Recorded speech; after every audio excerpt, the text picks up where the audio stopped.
Episode 4. Welcome back again to this video. Aku mau melanjutkan ceritanya, tapi jangan lupa buat subscribe, follow akun-akun Instagram kami, ada di @claudia.bercerita dan juga Instagram yang lain. Aku berhasil masuk ke SMA negeri favorit di Surabaya, walaupun pada masa itu zonasi. Dan Y bersekolah di SMK. Sudah nggak ada hubungan yang terlalu banyak, tapi aku cegil yang make a move ini masih sempat beberapa kali mengajaknya makan di base camp kedua kami, yaitu McD Basuki Rahmat. Gak akan ada yang pernah lupa sama hal itu. Kalian bisa lihat kan seberapa cegilnya aku sebenarnya dan seberapa effort aku sebenarnya. Aku yang harus mengajak bertemu, aku yang harus ngomong, tapi oh ya udah memang mungkin ya emang orangnya seperti itu. Tapi aku nggak memojokkan Ye ya, aku bikin cerita ini itu udah konfirmasi juga sama Ye dan kami udah baik-baik aja. Konteksnya karena ini udah kejadian pada saat SMA dan dia itu emang karakternya nggak dominan, ngikut aja. Jadi kalau aku merekomendasikan kepada teman-teman cagil untuk mengambil langkah, sebaiknya ya, perhatikan dulu konsekuensinya dan apapun itu baik buruknya.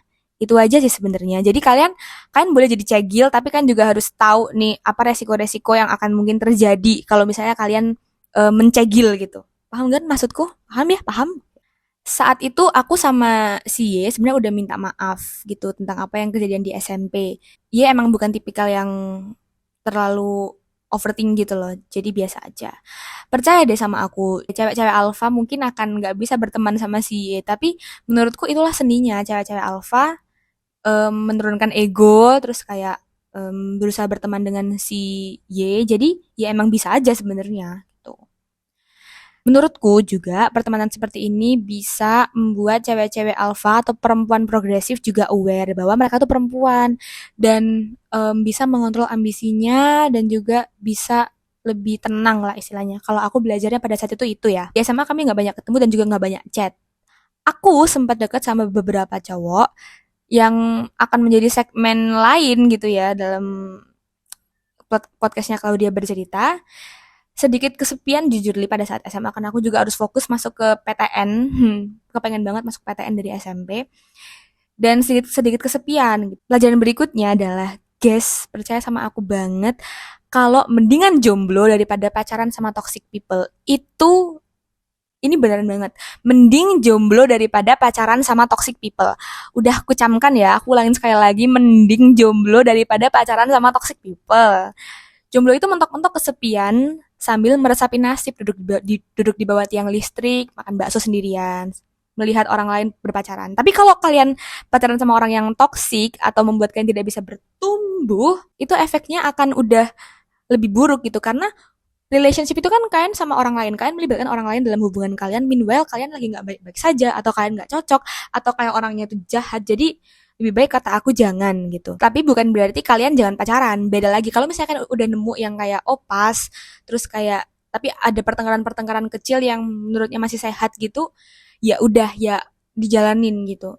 Toxic people itu maksudnya toxic yang kayak membuat kalian harus nggak jadi diri kalian sendiri, kalian harus banyak berkorban yang enggak. Nah, itu kalian udah harus mulai aware ya. Kenapa aku bisa ngomong kayak gini? Karena kejadian itu beneran terjadi pada saat aku kelas 12 akhir.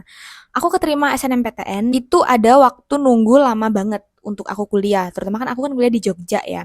Jadi selain aku kerja, aku tetap ikut lomba, nambah nambah sertifikat di CV, aku si cewek dominan itu menawarkan diri malahan. Eh, tawaran pacaran yang pas itu masih berlaku apa enggak? Tapi aku chat via WA dan si Y masih ada di luar pulau. Aku nggak pakai pikir panjang ngomong seperti itu. Dan Y juga tim ngikut. Jadi dia otomatis ngikut Azah. Akhirnya kami pacaran bukan berlandaskan saling sayang dan visi ke depan, tapi hanya tempat persinggahan. Makan tuh tempat persinggahan. Makan. Tragis emang. Prinsip hidup yang selalu aku pegang, pacaran tuh untuk menikah. Tapi pada saat itu, karena kesepian, karena emang pengen punya aja, jadi gak pikir panjang. Kalau memang gak ada ujungnya dan gak yakin, jangan dulu. Aku memutuskan untuk pacaran sama si Y. pria yang sudah aku berikan titel best friend itu. Mari kita bedah apa aja yang toksik dari kami. Disclaimer, ini bukan toksik yang parah, tapi em, ini membuat kesehatan mental menjadi agak menurun dan menjadi manusia yang tidak dewasa. Yang pertama, dia baru pertama kali pacaran, sehingga tiap hari dia selalu ngechat kayak orang gila. Aku nggak akan pernah ngehapus chatnya karena masih ada di dalam HP ku. Aku akan kasih tahu di sini. Jadi pasti cewek risih dan cewek pasti ngeh kayak ini pasti baru pertama kali pacaran. Ini kayak ngapain sih alay banget gitu-gitu loh teman-teman. Aku yang pacaran pertama kali pada saat itu kayak yang pacaran kayak gini ya? Kok aneh banget sih? Geli banget kayak gitu-gitu. Jadi kayak itu toksik menurutku. Toksik yang kedua adalah salah satu menjadi dominan banget dan diskusinya nggak berjalan. Aku sebagai perempuan mengambil position of power. Jadi semua yang aku katakan itu harus diikutin. Mostly ya. Pelajarannya adalah hubungan itu perlu ada POV dari dua orang. Nggak bisa kalian mengambil kontrol sendiri. Karena kalau misalnya kalian mau kontrol sendiri, ya udah hubungan sendiri aja sama diri kalian sendiri. Kalau hubungan sama orang lain tuh harusnya diskusi. Nah, masalahnya ada dua. Aku yang terlalu dominan dan dia juga yang nggak pernah mau ngomong. Jadi harus aku yang mancing kayak, kamu maunya apa? Kamu maunya apa? Baru ntar kita diskusi. Jadi kayak, wah, kok nggak aktif banget gitu loh. Itu udah jadi apa ya istilahnya kayak udah perbedaan dari kami. Tapi kami paksain gitu pada saat itu. Toksik yang ketiga adalah karena kami LDR beberapa bulan setelah pacaran.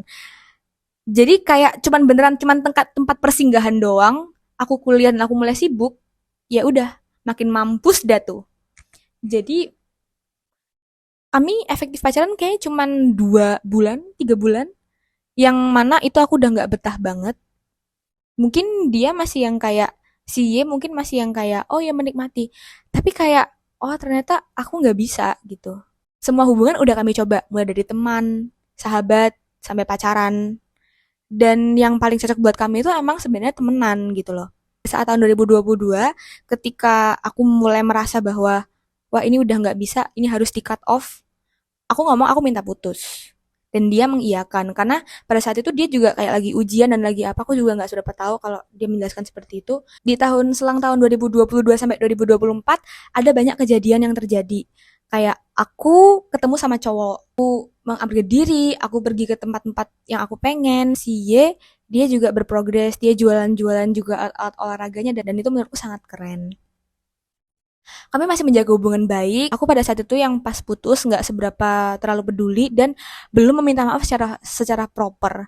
Sehingga 2 tahun kemudian nih, kami sudah sama-sama semester 4, sudah cukup dewasa, itu akhirnya kami saling meminta maaf. Dan clearance-nya ada di episode 5. Apa itu 3 jam untuk selamanya? Dan apa kesimpulannya?